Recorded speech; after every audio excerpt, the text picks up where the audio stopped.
Hello there, and welcome back to War Thunder aboard a tank that I thoroughly enjoyed, the new end-of-the-line American main battle tank, the M1A2 SEP. And I played it in one particular fashion, to which I'll come talk in just a moment. Before we talk about the tank itself, I just want to have a talk about a few things. First of all, I caught the flu. You might hear it with the voice. I'm recovering, but that explains the lack of videos lately, and I'm sorry about this if you have anticipated a video here and there. And especially the sales guide I won't make, because the naval one just absolutely flopped, which brings me to the next thing, because I will go away from daily videos and continue more on videos of higher editing levels, let's put it that way.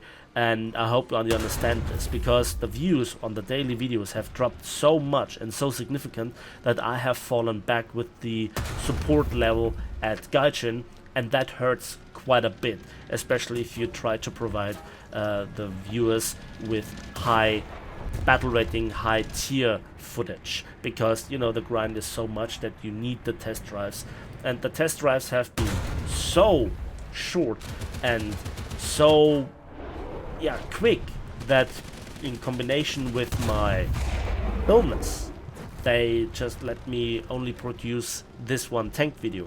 Wanted to make a tank review, you know, with all the stats and comparisons, but that just ain't happening.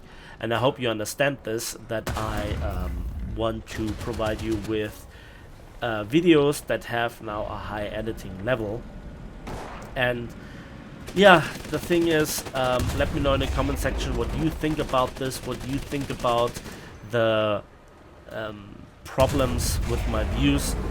What is it from your perspective? Because I have received many messages from people that got unsubscribed by YouTube according to their messages, and also despite hitting the bell etc, they just don't really see my videos anymore in their feed. And that obviously hurts quite a bit. And yeah, when a channel with like 33,000 subscribers now gets only less than 2,000 views per video, that hurts. And I just don't wanna kind of make videos that people want to see but they don't get recommended, because you know I'm not the only channel out there. So for the first time ever, I am asking for your support, not financially, but just to reach out to friends, clanmates and other people that you know watch my videos, and ask them if they have seen my videos lately, because apparently I have fallen out of favor from the algorithm, and that's just not a battle that I want to fight. The videos are here because of my community, because of you. And if you guys aren't there anymore, if you have lost interest, then there will be no more videos. Let's put it that way. And that would be a real shame, because I took a lot of time and effort into this Napalmratte project, into this YouTube and War Thunder project, and you know, I'm about to reach 10 years of playing this game. I don't want to lose it. I hope you understand. So, finally, after rambling for like way too long, let's talk about the tank. So why is it so good? Well, basically it has the combination of speed, of armor and of firepower. And you can also edit the armor and firepower department together with the speed department, because the tank has the capability of an upgrade which is called the Tusk upgrade. And that Tusk upgrade essentially gives you a little bit of 3D decoration in form of glass shielding around the commander's cupola and some machine gun ports, and you also get an extra 50 cal on the top of the main gun, so it's coaxial, and you get additional side armor, right? So that is really nice, and the side armor is particularly efficient versus heat warheads. However, because it adds also 3,250 kilograms of weight to the already hefty 62.2 tons, the horsepower to ton ratio drops from 24.4 to 23.2.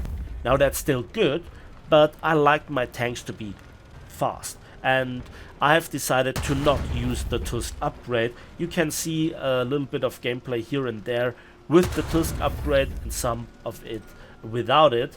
And yeah, I think that we really have to talk about this tank, because honestly it then is not all that much different from its predecessor, the M1A2 Abrams, with the same battle rating, which it also shares the same ammunition with. But let's go bit by bit with this tank. So the mobility is great. You have a decent top speed, you have a decent turnaround time, or maneuvering time.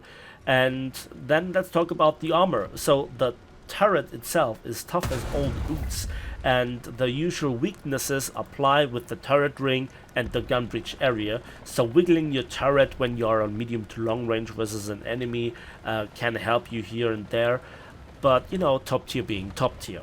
The lower glacis is obviously the most vulnerable part from the front, aside from actual weak spots, and the side is also on the hull weaker than on the turret. You have all the ammunition, all 42 rounds of ammunition, but 6 in the rear of the turret, so this is a blowout panel that protects you from an ammunition explosion unless the bulkhead, so to speak, is breached, for example by an APFSDS. And so take all the shells with the exception of 6, and you have more than enough ammunition for the entirety of a battle. Then we come to the gun handling, which is really nice. We have 40 degrees per second of turret rotation speed, 10 degrees of gun depression, 20 degrees of gun elevation. The reload with an A screw is 6 seconds. Now that is a little bit of a problem, because there are many tanks running around with lower reload, and there are also autoloaders such as the T80 variants that have a 6.5 second autoloader. So if you do not have a gold crew, yeah, you might lose the reload, and that has happened here and there. The next thing is that I think we have to talk about the ammunition. The ammunition. And therefore we can talk about the stock heat round. Yeah, it's your usual 480mm of penetration. As a tier 1 upgrade, just like with the predecessor, you get access to the M830A1 heat FS. That gets you less penetration, only 350mm. That is even less than from a 105mm heat round, but it is also quite fast with 1410 meters per second.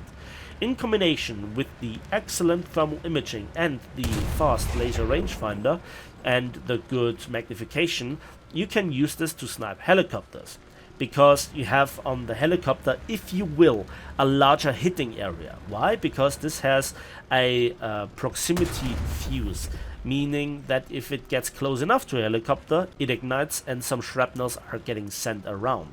And the yield isn't the greatest with 1.4 kilograms of TNT equivalent, but it's still better than when you just hit with an APFSDS and do no damage, because this is most likely still explosion based. We also have two APFSDS, the M829 and the tier 4 upgrade, the M829A2. Now that is really nice. Why? Because it's really hard hitting, it has great post penetration damage effect, and it's also quite quick with a muzzle velocity of 1680 meters per second, and it has still 629 millimeters of penetration at 0 degrees angles of attack, and at 60 degrees angles of attack we have a positive normalization with 364 millimeters of penetration, and at 2000 meters we still have 590 millimeters of penetration. So that means we just have really serious firepower. It might be not as much as, for example, the DM53 from the L55 on the Leopard 2A6, but it's still really cool. And that is just all that I can say. Powerful tank, I really love it, and I had a lot of fun, and I can highly recommend it. So I hope you enjoyed this video. Again, let me know in the comment section what you think about the experience with my videos lately, the experience with this tank, and if you just want to see less videos but more like this one with a higher stacking of kills, if you want to see more of the good old tank reviews, if you want to see more naval or more aircraft. I haven't done aircraft in a long time, and as usual, that's it for me today. So we will see each other on the waves, in the skies, and on the battlefields. of War Thunder.